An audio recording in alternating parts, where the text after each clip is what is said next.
Hong Kong has consistently one of the highest property prices in the world, often ranking within the top 10 most expensive property prices and costs of living by city.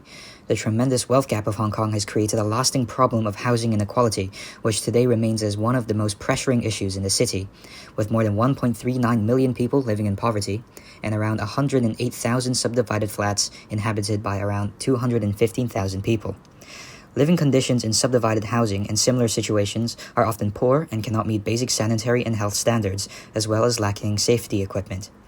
Union statistics have stated that the bulk of those living in subdivided flats, at around 60%, are classified unofficially as N-nothings, meaning those who live in poverty but do not meet the criteria for public housing or government welfare. Within surveys from the Grassroots Housing Rights Alliance, as much as 30% of respondents say that rent accounts for around 40% of their expenditure. However, even for those who are eligible for public housing, there is still a staggering average waiting time of 5.5 years. This phenomenon is not surprising considering the difference between housing price and earned wages. In 2021, a survey concluded that the median housing price is around 23.3 times of that of the median annual wage. Having to take into account the other costs for living such as food, taxes, and bills, it's safe to say that the options for housing are severely limited for those who earn less. On the other end of the spectrum, Hong Kong houses the 6th most billionaires in the world, who enjoy an extremely high standard of living, with an average 5,200 square feet of housing compared to the 118 average square feet for subdivided flats.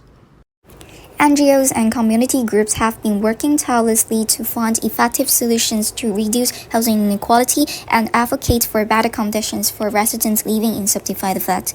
For the regulation of setting standards for the subdivided flats, Lai Kin Kwok, chairman of the NGO Compound Social Realty, proposes that the government should clearly outline the regulation and consider setting initial rent on subdivided flats to effectively reduce housing inequality. Without such measures, there's a risk that landlords could raise rent after the regulation is in place, adding to the financial pressure on residents living in these flats. This could worsen the situation of poverty for those living in subdivided flats as well. Besides, in order to alleviate the housing inequality and poverty, some community groups have programs that offer subsidies to residents of subdivided flats. For example, Hong Kong Seng Kong Her Lady Livelihood Center provides interest-free loans to subdivided flat residents who urgently need financial assistance for relocation purposes. Also, NGOs and community groups such as the Hong Kong Seng Kong Her Lady Livelihood Center are constructing transitional housing for residents of subdivided flats and those in poverty, which aims to alleviate housing inequality by offering affordable housing solutions to those in need. As of June 2024, the average waiting time for general applicants housed in public rental housing in the past 12 months has dropped by 0.2 years to 5.5 years.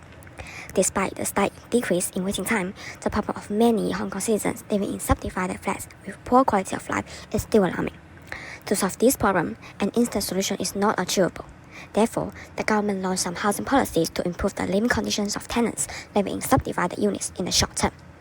According to the Chief Executive's 2022 policy address, the Hong Kong government adopted a standardized, simple design and modular integrated construction approach to build light public housing, as known as LPH units, expeditiously to fill the short-term gap in public housing supply and improve the living conditions and quality of life of people living in inadequate housing as soon as possible. For example, the LPH Phase 1 application covers 2 projects at Yuen Long and Now Town Kok, providing 4,440 units with an estimated intake date starting from the first quarter of 2025. In addition, to relieve the pressure on citizens with urgent housing needs, the Chief Executive established a task force on transitional housing under the Transport and Housing Bureau in 2018 to increase the supply of transitional housing. Transitional housing is mainly provided in 4 ways, including vacant private residences or government premises, vacant government or private land to build prefabricated houses, remodeling vacant non-residential buildings, and using hotels as transitional housing. Since the project is only a transitional support, the average lease term is only 2 years. As of September 2024, there are a total of 17,872 transitional housing units in Hong Kong that have put into operation. Lastly, to directly tackle the issue of subdivided units, as known as SDU, the government implemented a tenancy control on SDU in 2022, as stated in Part 4A of the Landlord and Tenant Consolidation Ordinance Cap 7. The ordinance aims to regulate SDU tenancies and provides protection to SDU tenants in various aspects, including providing 4 years security tenure for the tenants, restricting the rate of rate increase in tenancy renewal, and prohibiting landlords from overcharging tenants on units and services, such as water and electricity. The tenancy control hopes to decrease the financial burden of tenants and thus improve their living standards in the long term. In the 2024 Hong Kong Policy Address, the government introduced new regulations aimed at improving the living conditions in subdivided flats, requiring these units to be converted into basic housing units that meet minimum standards. But who supports this move, and why is it considered such an important step? It is believed that many of the residents living in the subdivided flats, particularly low-income citizens living in these units, endorse the new regulations. For these individuals, the policy represents a long overdue improvement in their living conditions. Many poor families have been trapped in unsafe, unsanitized, and cramped flats for years, forced to live in spaces that barely meet basic human needs. With this policy emphasizing on fairness and recognition of their rights to safe and decent living condition, tenants see the new standards, such as having proper windows, adequate space, and private toilets, as a step toward restoring their dignity and ensuring their children grow up in healthier environments. Residents have shared that the new regulations give them hope for a better quality of life. Secondly, housing and social welfare advocacy groups may also support this regulation. For years, they have been raising concerns about the appalling living condition in subdivided flats, where families often live in cramped, vulnerable environments, suffering from poor mental health conditions. These groups believe that the new standards are crucial to the well-being of residents. Overall, this regulation has received support from various sectors of society who consider it as a critical step towards addressing Hong Kong's deep-rooted housing inequality. While challenges remain in fully implementing the policy and ensuring that landlords comply, the endorsement from tenants, advocacy groups, and many others shows that there is broad recognition of the need to improve living conditions for Hong Kong's most vulnerable residents. It is obvious that government regulations may yield benefits for certain stakeholders. However, we must not overlook the concerns of specific groups. 请你介绍一下你现在住的地方大概有多大呢？我现在是住在一个大概100尺的房子，其实算挺大的。我跟我家人一起住。那方便透露一下你有在等公屋吗？当然有了，不过还要等几年。那你觉得香港的租金贵吗？很贵，虽然也有便宜的，但是环境和地点还有治安就会相对差一点。没办法，香港寸土寸金。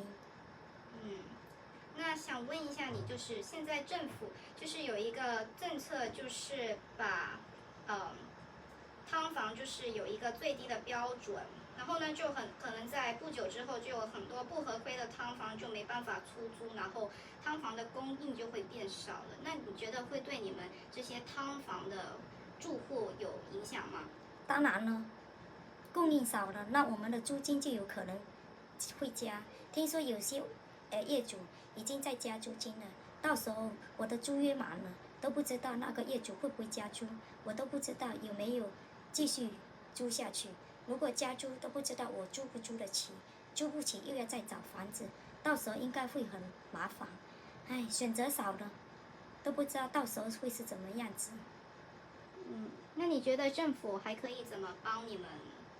政府应该要多啲补贴给我们，补助给我们。好，谢谢。